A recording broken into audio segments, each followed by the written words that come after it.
everyone, it's Jolene from Northern Beaches War and Waste. I don't know if you were anything like me last week and you really felt like the IPCC report came out and it was all doom and gloom, and coupled with COVID numbers going up, you just felt like it was just too much to process. What I wanted to do today is get together some fantastic people who are working really well in their field to help educate people about how to decarbonize the planet and how to make changes in really effective and small actionable steps. So I'd like to introduce you to Nigel Howard, who is the principal of Clarity Environment and is also the founder of Northern Beaches Climate Action Network. He's done some amazing work in his capacity as the CTO and VP of the US Green Building Council. He's fantastic. And I'd love for Nigel to let us know a little bit about the history of the IPCC report and why the report is so important. Nigel. Great, thank you very much. What a kind introduction. Yes, so what I wanted to do was introduce the IPCC report with a little bit of history and context, because that helps everybody to understand how to read the report and what to read into it, and also to create a sense of urgency about what we need to do, and an awareness that the IPCC report is really quite conservative in the way it presents information. So first, I want to surprise you a little bit. How do you think the IPCC process started? Do you think it started in China with trying to kill Western democracy and kill Western economies, as you would read by all the denialists? No, it actually started in 1989, when Mrs. Thatcher, the Iron Lady, addressed the United Nations and proposed a pathway to addressing climate change. There's a fabulous YouTube video of her passionate speech to the UN. It was backed up by Ronald Reagan, of all people, and as a result of that, the UN established the Intergovernmental Panel on Climate Change, the IPCC. And it was established to provide the best possible advice to world leaders on the science of climate change. So when you hear right-wingers saying it's a left-wing hoax, no, it's not. It was started off by quite right-wing politicians. The IPCC reports are extremely conservative. I don't mean politically conservative. What I mean is technically conservative, but with some political moderation as well. They report most likely outcomes rather than worst case precautionary outcomes. And I think this is somewhat of a problem. So when the IPCC says with a high probability, what they really mean is just about certain.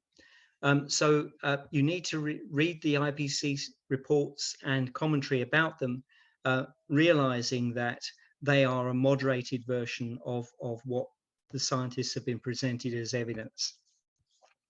The Intergovernmental Panel on Climate Change is a panel of international experts. It's appointed by governments and supported by teams of expert authors, and thousands of papers get reviewed for every one of the IPCC papers. So IPCC science is comprehensive, it's authoritative, it's consistent, it's confirmatory across multiple disciplines, but it is conservatively reported and politically moderated.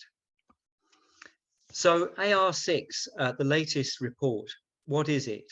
Well, AR6 is the 6th IPCC assessment report. So AR is assessment report, and AR5, the last report, was in 2013. So these reports don't come out very often.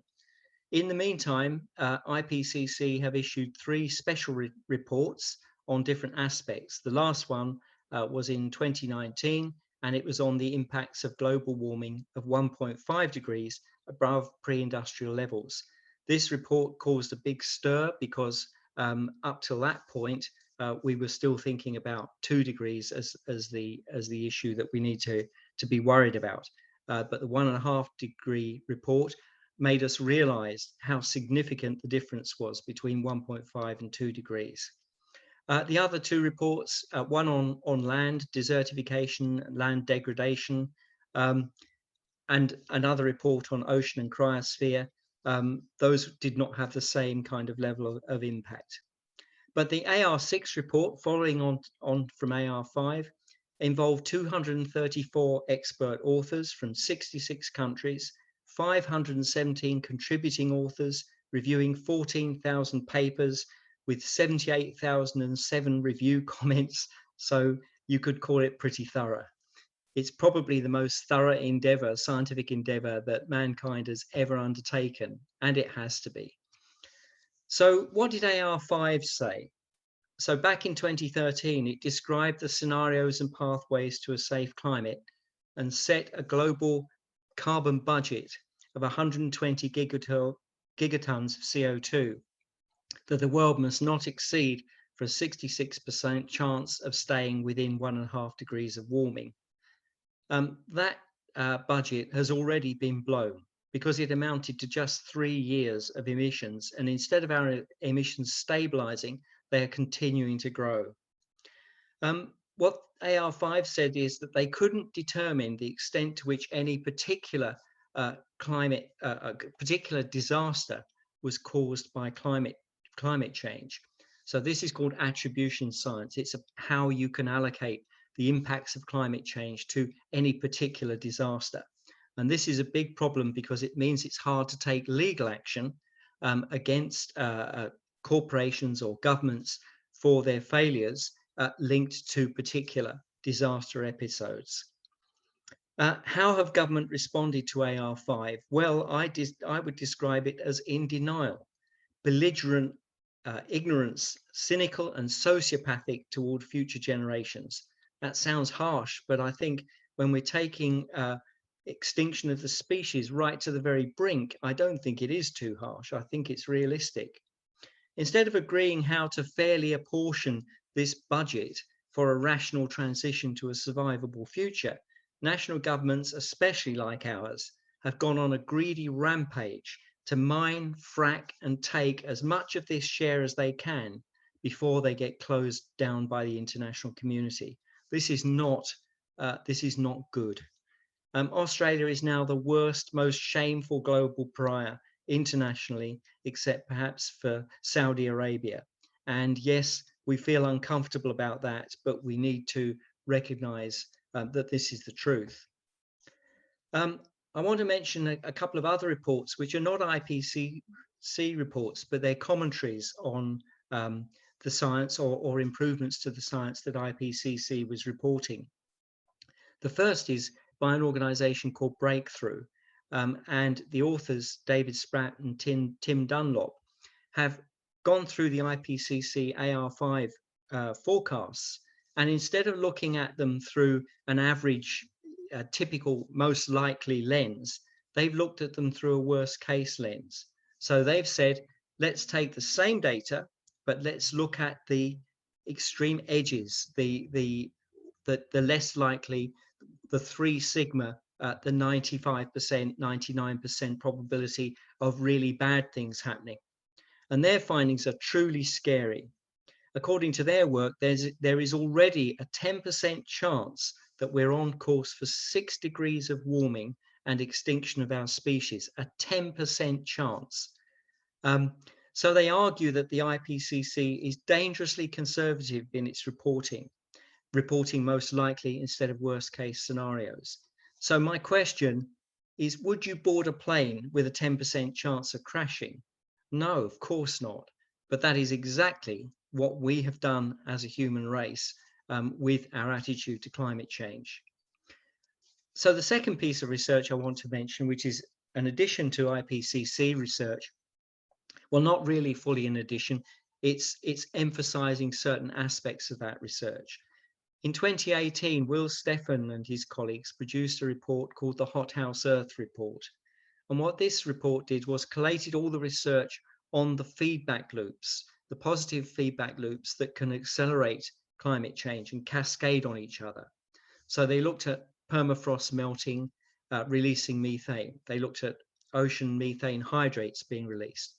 They looked at the weakening of land and ocean carbon sinks, increased bacterial activity in the seas, releasing CO2, boreal forest dieback, and reducing snow cover and Arctic sea ice loss, and polar ice sheet loss, because this changes the albedo, the shininess of the planet, whether the planet can reflect radiation back into space or whether it gets absorbed. So if you have less snow, you absorb more heating effect. And these effects can cascade on each other. So ice sheet loss affects the Gulf Stream and how that circulates. And it also affects the El Nino cycles in the Pacific. And that in turn affects all of our weather. And the jet stream, how that's affected, and the effects of forest dieback on water and also the release of CO2. So these all feed on each other.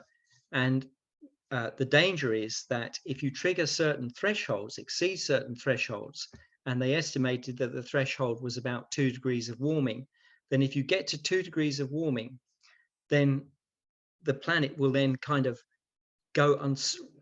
be released unstoppably over these thresholds. These feedback loops will just feed on each other until we get to 4 to 6 degrees of warming, which is almost certainly unsurvivable, and they'll be unstoppable. No one knows how fast the climate would flip once triggered, but this is what we're headed to. So, sorry, Jolene, did you want to? Nigel, I just wanted to ask you, so is that flipping, and you're not sure how long it lasts, between 2 degrees and 6 degrees, is that the point of no return that Greta Thunberg and other the science community more broadly are talking about, that point of 10 years that we have until we go beyond the point of no return, where all of those systems collapse? She hasn't said that directly, but I think that is what she's referring to. I think she's referring to the hothouse Earth research, because the timescales coincide. Yes. Because that's forecast to happen at 2 degrees of warming, which is also forecast to happen around about 2030. Yes. So that was the situation with AR5 and the hothouse Earth research. And now we have AR6. Then we have the IPCC special report on the 1.5 degrees. So at that time, we just had the Paris Accord, and we were talking about policies to limit our warming if we could to 1.5 degrees, but committing to less than 2 degrees of warming. So the special report came out and really said, look, warming of 1 degree has already happened, and we will get to 1.5 degrees by between 2030 and 2052. However, this is IPCC, so everything's conservative. We will actually almost certainly get there by 2030. And they said that they significantly increased the carbon budget, which was already blown from the AR5 report, and said that there was now 420 gigatons of CO2, which was 10 years of emissions for a 66% chance of staying below 1.5 degrees of warming. So I'm not sure how you reconcile those two, but I think it may be the science has moved on some, but there was this change. Either way, the best case scenario or the worst case scenario, they both seem like really critical points for us to do something as a human race. Absolutely critical, and we are seriously running out of time. This warming, they said, will persist for between centuries and millennia. So this is something, once you go past this point of no return, you are really threatening extinction of our species. And they also highlighted that warming of 2 degrees centigrade is much worse than warming of 1.5 degrees. So that's the context behind the latest report in AR6. This is what I got. The human-caused climate change is unequivocal in AR6. So they're strengthening the language. We will pass 1.5 degrees of warming by 2040. Even if we hit zero now, a lot of change is already locked in, and it will get a lot worse before it gets better. There are drastic reductions in emissions needed this decade, and we need to be at zero by 2050, but it will still take 20 to 30 years to see temperatures stabilize, even if we succeed in doing that. They've also, the models can now better resolve differences between locations in the climate models, especially for drought, which is a critical issue. And they have improved the attribution to specific disasters. This has been a real major improvement in the AR6 report. And what's exciting about this is that now it's much easier to make a legal challenge to corporations and to governments that are not doing the right things, especially by our youth and by all citizens. They found that the Arctic is warming 2 to 4 times faster than the average warming, and they found that sea level rise will rise by 1 meter by 2100 and by 15 meters by 2500, and this will be irreversible over hundreds to thousands of years. Now, have you any idea what 15 meters of sea level rise means for the northern beaches? I'll tell you what it means. We become 7 islands. We are no longer a peninsula with 15 meters of sea level rise. So it's a radical difference. Bear in mind how much how much sea level has risen since industrialization. It's risen 150 millimeters. So this is a huge acceleration of change. We won't notice the sea level rise so much. What we will notice is the storm surge flooding, and this is going to increase dramatically. What has been in the past, the 1 in 100 year flood, is going to happen every single year by 2100. So we can say goodbye to Coleroy and Narrabeen. We're going to have more and hotter heat waves at 2 degrees of warming. We will pass critical thresholds for much of the agriculture, and we will cross thresholds for health, and we will see billions of people threatened with these extreme heat waves. We're going to have longer hot seasons, shorter cool seasons. We're going to have more drought in the tropics, in the subtropics, that's Australia, and more rain at the higher latitudes. We're going to have more intense storms and flooding. We could see the Gulf Stream collapse, and that would collapse the monsoon, and that would have huge impacts, obviously, on everyone, the food baskets of Asia that depend on the monsoon. It would also cause very serious and uncertain impacts on global climate, especially in Western Europe. We're going to have more frequent marine heat waves and ocean acidification. That means the Great Barrier Reef is toast. These tipping points are likely to be irreversible, with forest die-off, the Amazon and the boreal forest, the Antarctic ice sheet destabilizing, and sea level rise. A key emphasis that they make is that we now need to consider methane much more seriously than we have in the past, and build this into our international targets. So that's pretty much covered the report. What does that mean? Oh, sorry, one more thing. This is a Guardian paper which came out a couple of days ago, and it is pretty reinforcing of my point about IPCC science being moderated. It's a group of scientists released part of the draft IPCC report, the next report, because they fear it will be watered down by governments. And they say that greenhouse gas emissions must peak within 4 years in their assessment, not 8, whereas AR6 says 8.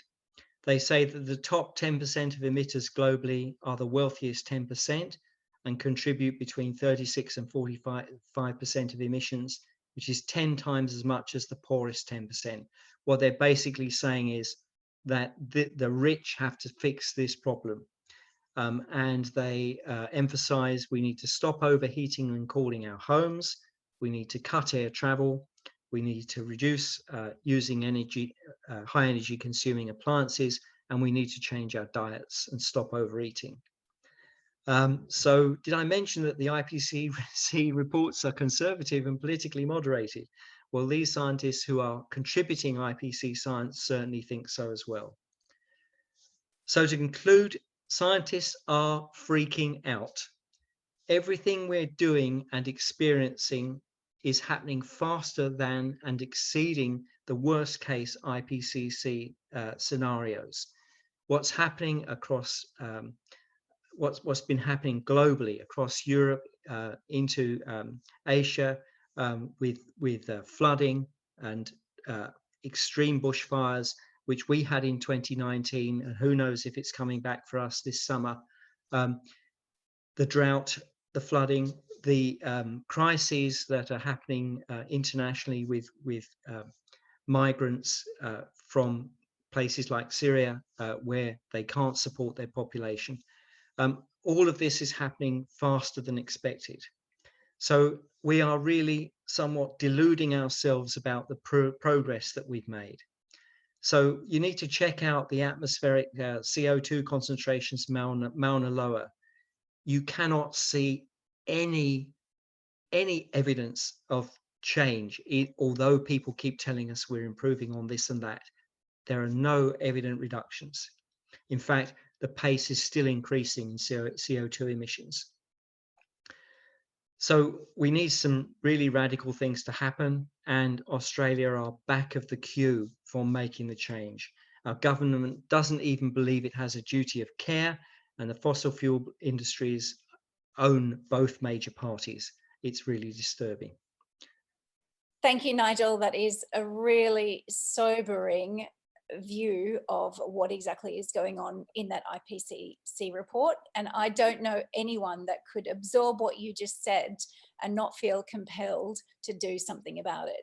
Now, the people that I speak with in the community are concerned about the environment, but I think that there is a bit of cognitive dissonance about what they can do themselves and what is, I mean, when we look to our leaders, we look to our community leaders, to our local, state and federal leaders, and we think, well, what path are they guiding us towards? What should we be doing? And I feel like when there's been that lack, particularly in the federal area, that we have floundered and not really had that strategic direction. And if you don't have a goal set, then it's very hard to achieve it.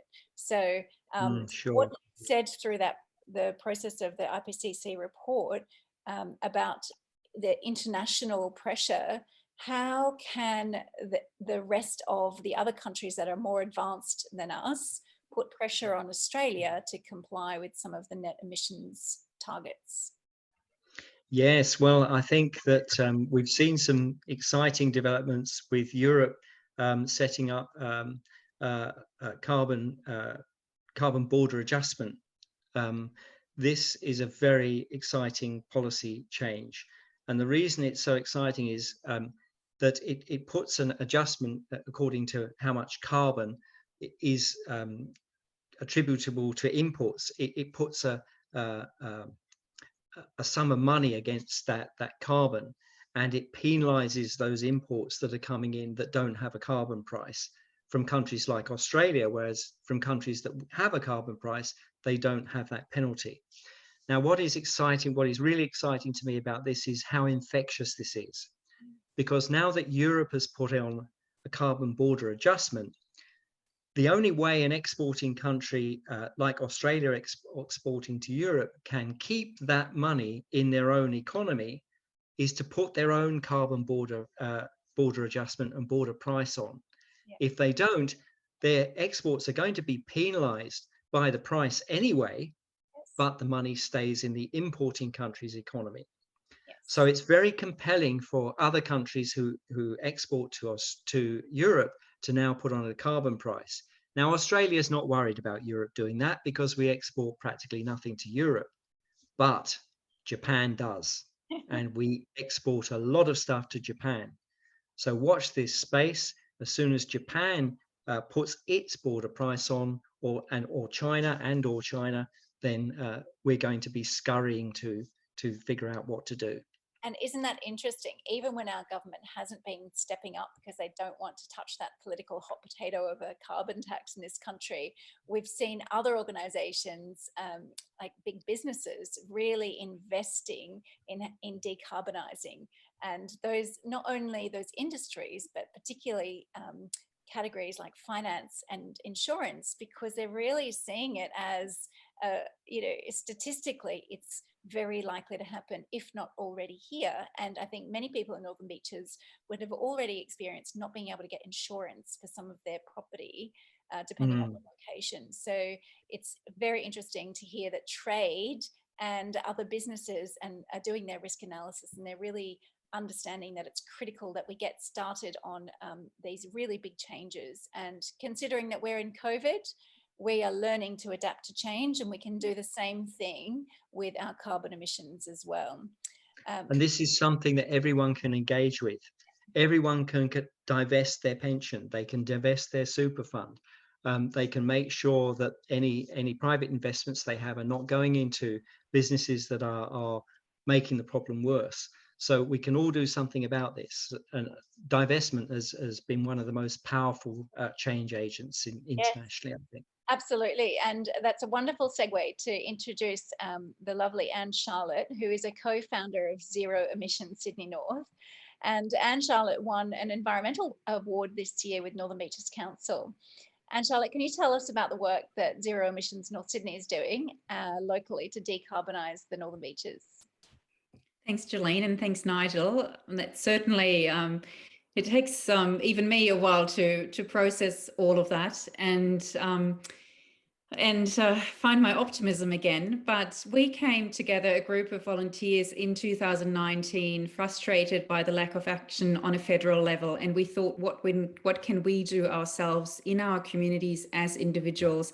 And we kept hearing from friends and other community members that they wanted to do something, but just didn't really know where to start and what to do, what's the most impactful thing. So we did a lot of research to find out where's the biggest bang for our buck, and found the emissions, the areas which produce most of the emissions, which is energy and transport in our area. And there it is, the beautiful pie chart. So this was done for the Northern Beaches Council area, and you can see that over half of our emissions are coming from our use of electricity, because that's, of course, made burning coal and gas. And then another sizable chunk is transport. So at Zero Emissions, we decided to tackle those two areas first, and we've put together easy programs which have a big impact. You can find all the information on our website as well. We do events, usually in real life, but at the moment via Zoom. And we've got a very active social media page. So there's lots of information that we try to get out to our community. But the very best is simply in your own network. As soon as you start doing something, people will see what you're doing, whether that's installing solar or talking about switching your super. That's the way the cluster, the positive cluster of positive action grows. So could you please tell us what is the most powerful thing that residents of the Northern Beaches can do to decarbonise? Yeah, so at Zero Emissions, we are focusing on two areas, energy and transport. And for energy, that's actually my very favorite thing, my favorite action is simply switching your power company. This is something that only takes 5 minutes. So it's the lazy person's action. What the background to that is that most of us are with one of the big three power companies, AGL, Origin Energy, or Energy Australia. They still burn predominantly coal and gas to generate our electricity. So have a very high carbon footprint. They're moving away from fossil fuels, but way too slowly. So as a consumer, the most powerful thing you can do is signal that you're not happy and that you're walking away. Now, the question is, where do you go? What's the alternative? And there are luckily now a few power companies that only generate with 100% renewable, whether that's solar, wind, hydro, or biogas. We've done a lot of research at Zero Emissions, and we've partnered with Diamond Energy, which is an Australian power company. You can switch via our website. And as I said, I promise it only takes 5 minutes. Well, it might be a bit like a Jamie Oliver dish, where it says it takes 30 minutes and then it takes an hour. So maybe it takes 10 minutes, but not more. And then they handle everything for you. the beauty of that is that your power bill will also stay more or less the same. Some people actually save money by switching, some people pay a bit more, but overall it doesn't make a lot of difference. And we've just heard from Nigel how dire the need is for urgent action. So even if it does cost a tiny bit more, you know, that's peace of mind for the price of a night out. And if you're really concerned about your energy bill, you can also request a bill comparison from Diamond Energy. You can send in your current bill and they will tell you how much more or less you would pay through the switch. So and this Charlotte, and Charlotte, sorry, could I ask you a question? So if Zero Emissions Sydney North has a relationship with Diamond Energy, does that help you to be able to understand how to translate people's bills, how to compare bills a lot more easily? Or is there some sort of financial relationship? Well, what we do is that the bill comparison that happens at Diamond Energy, they do that. And they're actually very frank. You know, if it does cost more to switch to them, they will say that. In terms of the arrangement we have with them, is that for every customer who makes the switch, they pay us a small contribution, and that goes into our community giving fund, which I will talk later about as well. We install free solar for local charities, and it also helps cover the cost of our not-for-profit. We're all volunteers working for Zero Emissions, but we do have some costs like websites and printing material. And so this is where the Diamond Energy contributions come in as well. It's great.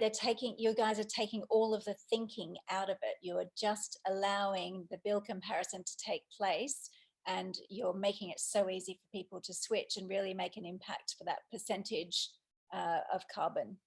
Yeah. So with one simple action, you reduce your electricity footprint to zero. And we've just seen that, you know, electricity is about half of the Northern Beaches Council households' average carbon emissions. And so if you reduce half of that in one go, what's not to like? So this is really one of my favorite ones. But I also really love solar, rooftop solar, especially if you're a homeowner, of course, and if you're planning to stay in your home for a few years, then solar in many cases is an absolute win-win situation and a no-brainer, because not only do you reduce your emissions because you're now generating a lot of your own electricity with the sun, but you're also reducing your power bills. And usually installing solar saves on your power bill between 50 and 60%. And again, we've tried to make it really easy because it is a confusing area, and some people are suspicious of installers and don't know who to trust. So we've tried to find a very good, reliable local company and have partnered with them, that is Solar Pro. And again, it's just to make it easy. You can get a quote from Solar Pro, but of course you're also welcome to get quotes from other companies and do your own comparison. But at least we wanted to give people a starting point where they can go for a trustworthy local company. And the same as with Diamond Energy, Solar Pro contributes to our community giving fund. And we've just had our first community solar installation in June, where we installed a 13 kilowatt system for the local Pioneer Clubhouse, a mental health not-for-profit. And this was thanks to our collaboration with Solar Pro. So it's an easy way to make a real difference, those two things, switching your power company and installing solar if you can. It's such fantastic work that you do, and I really love that you are reducing all of the obstacles for people to reduce their emissions. You're taking all of the thought out of it. So thank you so much. And if we just go back to that graph, you're looking at electricity, and then you're going to talk next about maybe some transport, how we can reduce that 30% of the emissions. So transport, the obvious one would be to just be really active and walk and cycle. And I know the Northern Beaches Council also has a cycling strategy in place, and it's having a bit of a boom during COVID times, which is great.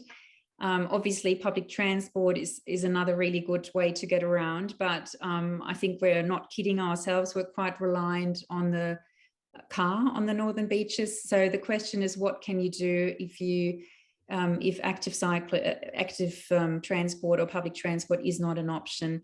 And one relative newcomer are electric bikes. We've put together a guide on how to buy an electric guide on our website, and we've also listed the local providers, the local sellers. And it's a lot of fun. I've only borrowed an electric bike a couple of times. I live at the top of a hill, which for a normal bike is really a killer. But with the electric bike, it's just a beauty. And people who've bought one, they say it's really changed their mobility, and there's so much more they can do, and so many occasions when they just leave the car at home now. Now, if you've got a family or do a big shop, that's not always an option. And then the other thing of the future is electric vehicles. This is definitely where we are going, and it's just about accelerating that transition. For many people, an electric car at the moment is not within their budget. I think there's hardly anyone who wouldn't love a Tesla, but that is, of course, very pricey still. So at Zero Emissions, we've tried to find an alternative and offer an entryway to electric vehicles. And we are cooperating with a social enterprise in Tasmania called the Good Car Company. The Good Car Company imports secondhand electric vehicles, mostly Nissan Leafs, into Australia and makes sure they're fit for purpose in Australia. And the price point is really amazing. It starts from $20,000 for a secondhand EV, which compared to a Tesla, which is, mid 60, 70,000, is a huge difference. And I know there's some other EV options in between, but you won't find a new EV for $20,000. So the Good Car Company is offering a real alternative if you have that kind of budget. On our website, we've got a couple of links on electric cars in general, but also a direct link to the Good Car Company and their buy now list. They also offer community bulk buys, which we are looking at for the Northern Beaches, but that might take a while. So in the meantime, you can just approach them and see what they're offering right now and what they're selling at the moment. Okay. So the last one, which wasn't on the pie chart, surprisingly, is money. And Nigel already hinted at it a couple of times. Money, makes the world go around. We know that it's behind any decision we make, any purchasing decision, any funding decision. And the crazy thing is that less than 8% of our superannuation could fund Australia's transition to 100% renewable energy by 2030. So it really matters where we invest our money, where we put our super. And with Zero Emissions, we're not a financial advisor, but we put together some starting information, again, to make it easy for people. If they're looking at their superannuation, and chances are, if you are with one of the big banks, with one of the big funds, your super fund is not the most ethical, not as sustainable as it can be. But there's some very good alternatives also offering very good returns. So that myth that you're taking a financial hit by switching to a sustainable superannuation fund is simply not true. And yes, we are really encouraging people to switch to super. And another myth is that it is very complicated, that it takes forever. To fill out a form to switch your super doesn't take long. That takes 10 to 15 minutes. And of course, you want to do a bit of research, but that could be a project for a rainy afternoon to really sit down and go through a few options and make your decision. And with that, you will have an amazing big impact. And this is the trend of investing. This is where the returns are going to be in the future, because our future has to be sustainable, whether we're forced to buy outside forces like European carbon tariffs or whether our own government makes the change. So it's a really, if not the most important change we can all make. Terrific. Thank you so much. And Charlotte, that's a really key message. And if there are people in our Northern Beaches community that are watching this video right now, I feel like one of the first steps that they could do is to look at their superannuation statements this weekend and jump onto the Zero Emissions Sydney North website and go to that link. And when you're there, can you compare the performances of some of the superannuation funds? How does your service take away some of the complication of that? Can you explain? With our money program is at the moment, it's just a collation of information, and because it's a tricky field in terms of financial advice, we don't offer more than the basics, but we give people very good starting points. And there are other fantastic organizations like Market Forces, where you can go for more research, and you can check out, we are listing 2 superannuation funds, which we believe are very good. And you can go to those 2 and check those out and compare their performances, and then make your own decisions. If you do have a financial planner, you can also ask them for advice. So our page is meant to be a starting point. Fantastic. And so critical to have that information. So thank you.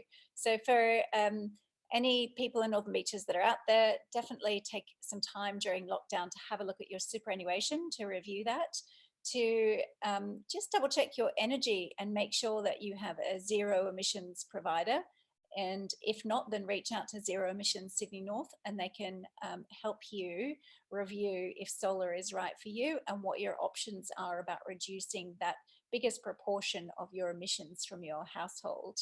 And yes, please do keep us updated about the bulk buy of electric vehicles. And Charlotte, I'm sure that there are so many people that are really interested, and we've been researching that as well. And it's really exciting because those cars are here and they are available, and it just takes the time to go through the process. And it's wonderful that an organisation like Zero Emissions Sydney North has people like you that are working so hard to help individual people change their behaviour so that it has a huge impact. So thank you.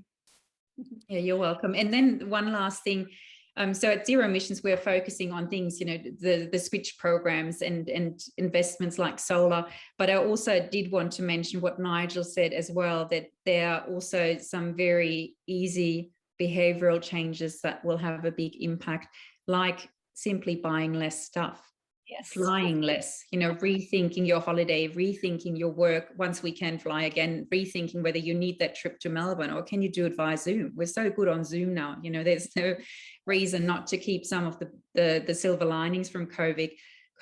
And then last not least, look at your diet and try to slowly phase out beef, especially because that has the impact through the methane.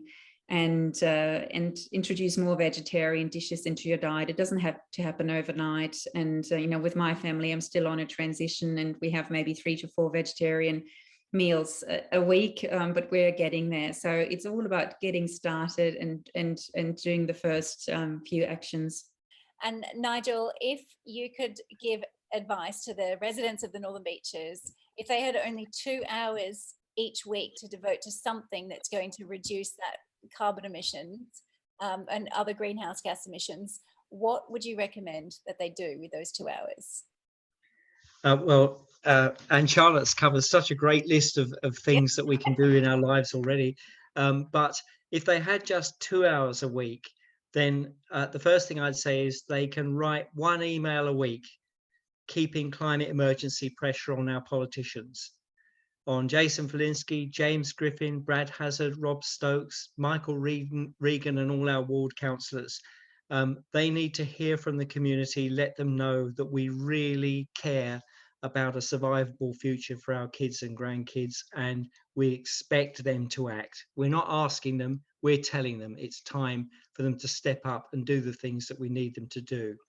Don't expect a reply, but keep writing. That's the first thing I'd say. And the second thing, with just 2 hours a week, I'd say become a keyboard climate warrior.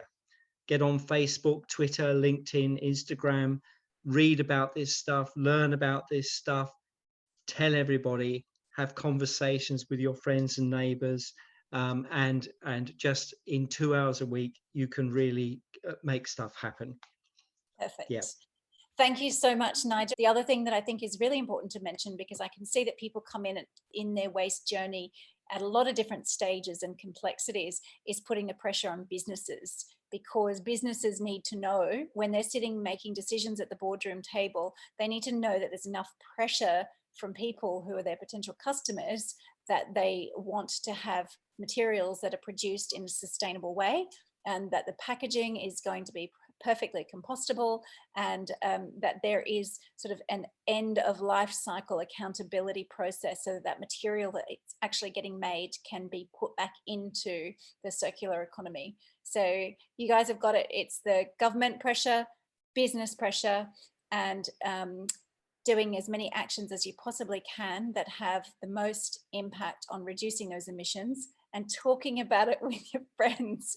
It's got to be fun and it's got to be easy. So I really appreciate everything that you guys are doing, and together we can do this. Let's just keep up the conversation.